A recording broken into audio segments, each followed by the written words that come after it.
one of the weather vane seats in this country, on the people who watch on election night, and I see Richard Prebble's made some views on this morning in the New Zealand Herald, will be Tukituki. And there are a whole series of seats because what happened obviously at the last election when Labour got 50% of the vote, just over 50% of the vote, it was an extraordinary result, unique in the history of MMP in this country. And I don't know if we'll ever see again, to be perfectly honest with you. Is it a whole lot of what were known as blue seats or blue ribbon seats? And one of them was the largely rural seat based on Hastings of Tukituki went red too. And that swept into the New Zealand Parliament. Our next guest, the Member of Parliament for Tukituki, Anna Lorck, and she joins us now. Anna, welcome to the show. Nice to have you on. Thank you. Oh, g'day, and how you going? I'm going very well. Now, listen, before we even talk about politics, a little bit more about you. You grew up in the area. I think you were born in Waipakarau, is that right? Or you grew up there? I lived in Waipak for about 30 years. Right. So I went to school there and and then left school and went to work for the local community newspaper. And then I went on to the Hawke's Bay Herald Tribune, and I was thinking last night when I was going to have a chat to you, I can remember you coming into the newsroom a few times. I don't know if I have got to interview you, but I knew at the time you were very important. Oh, God, I don't think I was, actually. Well, actually, I was the lowest form of life, actually, a bit like you are at the moment, to be honest with you, which is, not being nasty, but I was a backbench government MP, and I've often thought as I look back, what were you doing for 6 years? I suppose it could be worse. You could be a backbench opposition MP, couldn't you? Well, I think there's a lot to be said for being a local MP. Yeah, that's true. Yep. Yeah, but before we get started, I heard that you are the reason that my electorate's called Tukituki. Is that right? I did. Come up with the name? Yeah, I opined that they should base it on the name of the river that ran through it. That's right. It was going to be called, I think, Hawke's Bay. And that would have been good. Well, my argument was it wasn't really Hawke's Bay because that excluded large parts of Taradale and other parts as well. And so I suggested they call it Tukituki, and yeah, that's right. That goes back to the 90s, I think, when they redrew the boundaries for MMP. Yeah, I thought you were MP for Hawke's Bay. I was 90 to 96. Yeah. But it was my electorate took in Flaxmere. Is Flaxmere in your electorate? Yes. But it didn't have Havelock North. Right, which is of course a strong national area. Yeah, and it still is, I imagine. Yeah. Well, strong right. The ACT Party is certainly out in Havelock North. I've never seen so many pink signs across my electorate. I drove down to Waipak to have a debate earlier in the week, and I certainly saw more pink signs than I think I saw blue signs. Yes, I've actually made that comment. I think if anything, ACT's won the hoarding war over the last month, anyhow, throughout New Zealand. Listen, Anna, the other thing is, not in Hastings. You're an unusual person because you should be a National Party supporter at the end of the day. You were very strong in opposing the sacking of the Hawke's Bay District Health Board when David Cunliffe, I think, sacked it. You come from a sort of, commercial corporate background. You started up your own public relations agency. Your partner in crime, and that was Catherine Weird, the current National Party candidate for Tukituki. And you were well known in that sort of Havelock North circle, actually, as being, one of them. I think a lot of people are surprised you stood for Labour. Would that be right? Oh, I think people probably were. I'm very middle Kiwi, but I fight for the local issues. So it wouldn't matter what the issues were. The reason I joined the Labour Party, I've always been upfront about. I went to a school prize giving of my third daughter. The principal at the time, Malcolm Dixon, stood up. I've never heard him say anything political before, and he went full noise on national standards and what that was doing to damage education.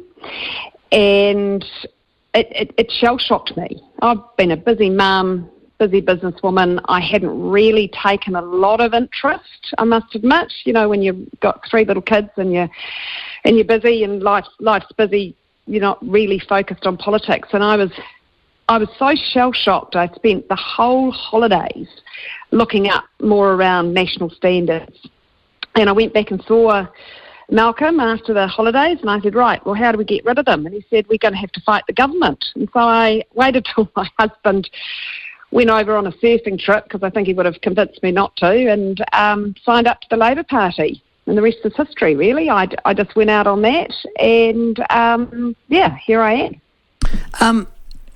Having said that, I mean, it's quite a good, interesting way, actually.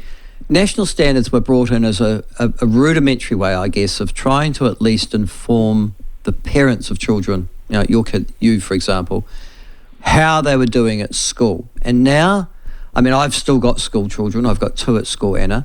And I still don't know, particularly until they sit NCA, and then I've got some sort of descriptive analysis of how they're going.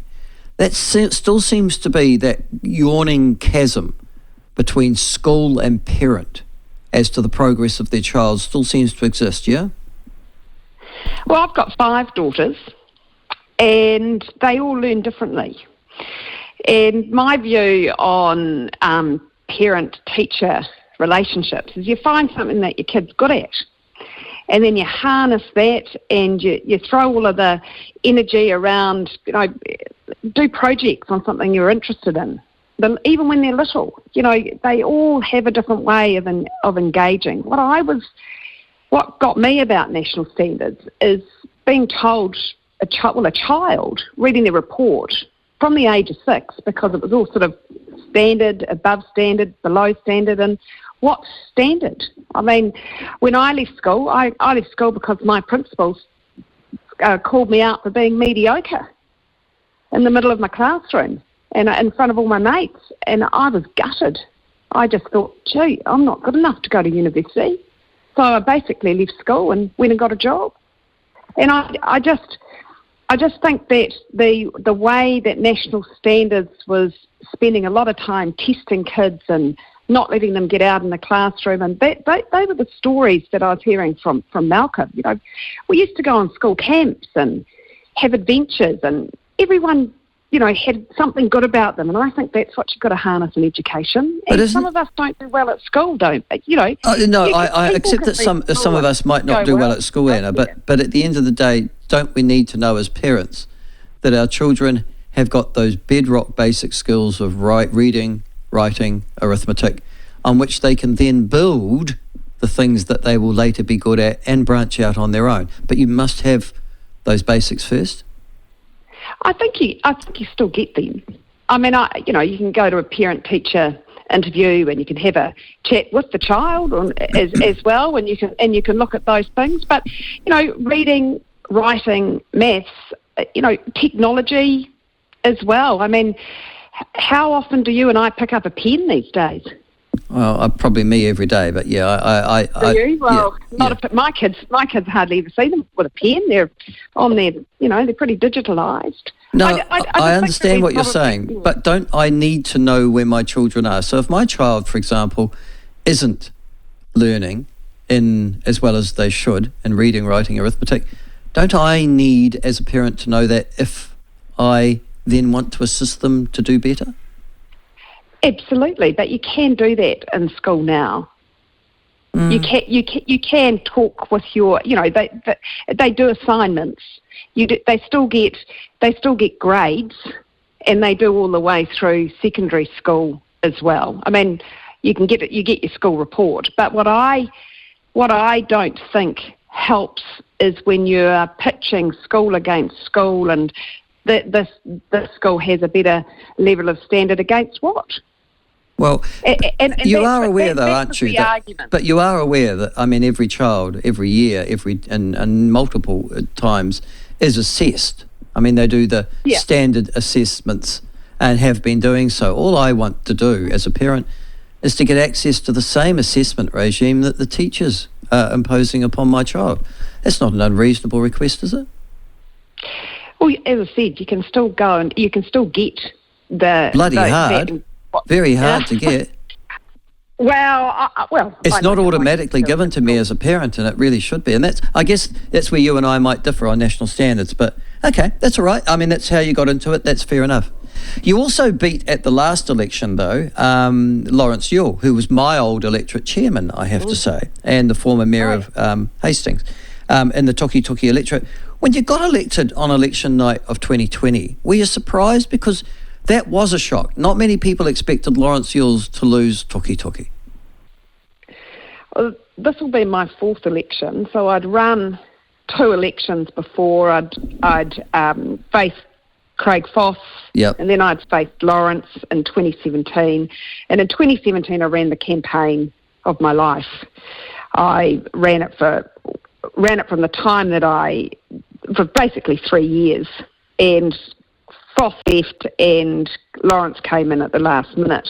And I managed to pull that majority, I think, by about 5,000 votes. So when I went into the 2020 election, it was a marginal seat then, and I'd kept doing the work. So I think that if I hadn't done that work, Michael, and people hadn't really known me, you wouldn't have got certainly elected. Don't think Yeah. Nah.